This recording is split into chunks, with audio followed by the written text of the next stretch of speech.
In today's video, we're talking fat loss.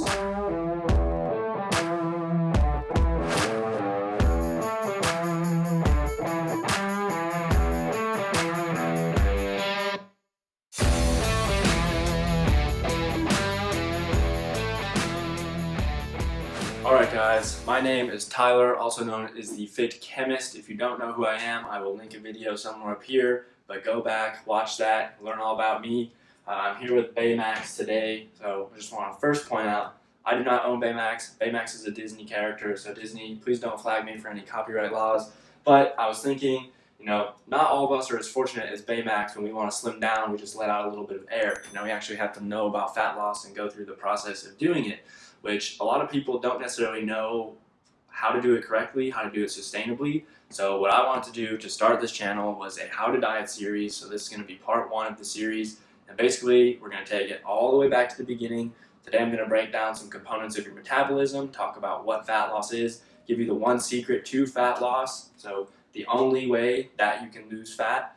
So stay tuned for that, but let's get into it. Alright guys, so we're going to break down the 4 components of your metabolism because understanding your metabolism is crucial for weight loss. So starting with number 1, we have your basal metabolic rate, or your BMR.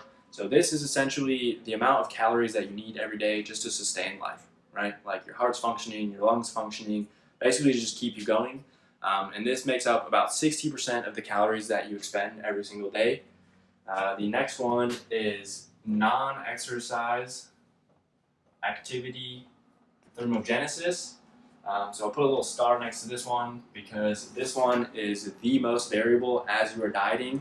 But essentially what this means is it's all the calories that you are burning that's not exercise. So if I'm sitting at my desk and I'm tapping my foot, if I'm twirling a pen, blinking your eyes, things like that, just like pretty much any involuntary action that's not exercise can fall under this category. So as you do start to diet, those things without realizing it, you will blink less, you will tap your foot less just because you don't have as much energy in your system and your body doesn't want to waste energy on those things. So the third point is going to be your exercise activity, or EA for short. And this is exactly what it sounds like. It's exercise activity, right? So if I go to the gym and I burn 500, 600 calories during a lift, if you get on the treadmill, if you get on the elliptical, we go for a swim, whatever it is, pretty much anything that you can consider as exercise would fall into this category. So you're burning calories through exercise, right? And then the last one is the thermic effect of food, right? So I know what you're thinking, wait a second, I burn calories from eating food. Yes, you do. Your body essentially has to use energy to extract nutrients from the food that you're eating. So essentially, we have these 4 components of metabolism. So if I add these up, put a nice little plus sign here, we get to what's called your total daily energy expenditure. And this right here, that is essentially your metabolism, right? The TDEE is how many calories you are burning every single day, right? So that's important to know because if we know how many calories we're burning every single day, then we can control weight loss. Notice that on this list, I did not include any specific types of foods. I didn't include any specific types of exercises because I hate to break it to you, there are none. I hear people all the time, oh, I'm doing tons of crunches and core work because I want to get my abs. No, that's not how it works. You have to lose fat to reveal your abs. Doing a bunch of crunches will strengthen your core and it'll make it look nice once you lose fat, but that's not the way to lose fat. Eating certain types of food, we talked about protein with this one, but there's no magic fat loss food. If I go out there and eat avocados or I start drinking apple cider vinegar, those don't contribute to these. You have to understand that these 4 components are what contributes to your total daily energy expenditure. Once we know that, then we can adjust calories and either gain or lose weight accordingly. So now that we know what components make up our metabolism, I'm going to tell you the one secret and true way to fat loss. Are you ready?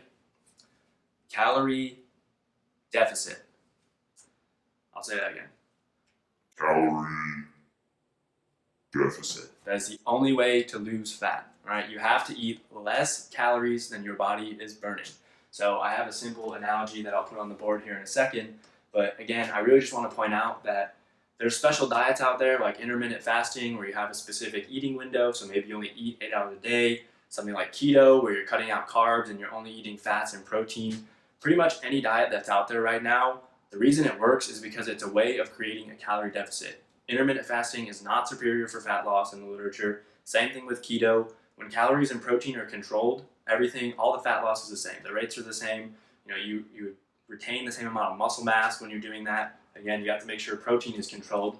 But again, all of those are ways to create a calorie deficit. So if you can understand this analogy, then you can basically understand and control your fat loss, because the thing that I love about flexible dieting too, that's the thing that I adhere to, is that once you understand calories, you can basically eat what you want. I mean, within reason, right? You can't just go out and eat birthday cake all day, but you can eat what you want. You can still enjoy foods. You don't have to limit yourself to, this strict, like, the thing that I have an issue with, right, is if you're on the keto diet and you really enjoy having birthday cake, say you look forward to eating cake on your birthday every year, keto is not for you. Like, it's not going to work out in the long term. So pick something that you can be sustainable with.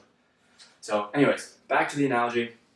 All right, I'm going to draw 3 cups here. Now, I'm not an artist, so please don't judge me on my drawing skills. Okay, we've got 3 cups on the board. So I'm going to label this one D for deficit. You guys see that? Let's make that a little larger. D for deficit, M for maintenance on this one, and on this one, it's going to be S for a surplus. Okay, so what the cup represents is your total daily energy expenditure. The cup is going to be how many calories you are burning on a daily basis. So for the calorie deficit, let's say we fill that cup up with water, I don't know, 60, 70%. We'll talk about how to calculate your calorie deficit in a future video. But this would represent a calorie deficit, right? So the amount of water in the cup is how many calories you are consuming on a daily basis, right? So if we have less calories consumed than our total daily energy expenditure, we're going to lose fat, because our body has to burn fat that's already there and basically come up with energy. We're in a negative energy balance. Your body needs to keep you alive, right? So it's going to burn fat on your body and basically fill that cup up, which will take us to this maintenance point, right? So if I were eating at maintenance, say my total daily energy expenditure was 3,000 calories and I ate 3,000 calories, the analogy for that would be that your cup would be 100% full, right? Your body won't store anything because you've eaten all the energy that you need, but it also wouldn't burn anything because you've also eaten everything that you need. And then that takes us to a surplus, right? Which is basically weight gain or fat gain. So let's say we eat to maintenance and then we eat a little bit more. What's going to happen? Well, guess what? If I try to pour water into this cup, it's going to start overflowing. You're going to have a nice little puddle on the ground. So this is analogous to weight gain, because let's say, again, my total daily energy expenditure is 3,000 calories. If I'm eating 3,500 calories, I just gave my body 500 extra calories of energy, right? So if I do that, then my body is going to store that. If you think about it from like an evolutionary standpoint, right? Our body has to store energy because back in the day, when we were eating food, we didn't know when our next meal was going to be. So our bodies are very efficient at taking excess energy, storing it as fat, and then we can use it at a later date. So if we want to have fat loss, again, the only way to do that is if we are in a calorie deficit. All right. One thing I also do want to mention too, I'll see if I can find the study, I'll link it down below. There's 2 things. There was one study where someone ate junk food the entire time and still lost weight. So again, it doesn't necessarily matter what you're eating to lose weight, but we'll talk about that in a later video. And also Jordan Syatt, who is an awesome YouTuber you should check out. He did a Big Mac challenge. He's got a documentary on it. Basically every day he ate a Big Mac for 30 days, I think it was, still lost weight. So I'm just trying to prove the point that once you understand this and you know that a calorie deficit is the one true way to lose weight, then you can take control of your diet, and then you can lose fat sustainably. You can do it the right way. You can control the rate that you want to do it, right? So total daily energy expenditure and calorie deficit. So another thing that I want to mention that we did talk about a little bit earlier, but you need to pick something that's going to be sustainable for you. Once you understand the calorie deficit, pick a diet that you are going to adhere to. So I'll put something on the screen. It is a pyramid from Lane Norton in his book, Fat Loss Forever, which he talks about basically the important things from the ground up. And if you'll see at the bottom, sustainability and adherence is number 1. And towards the top, you have things like supplements, right? Because supplements are just that. They're supplements. I hate seeing people go out, buy these fat burners or detox teas. Like, that's not gonna work. Stick to the basics. So now that we've gone over the components of your metabolism and you now understand how to control your calories to essentially facilitate weight loss or weight gain, you might be wondering, well, how the heck do I find what my maintenance calories are, or my TDEE? So that's kind of important, right?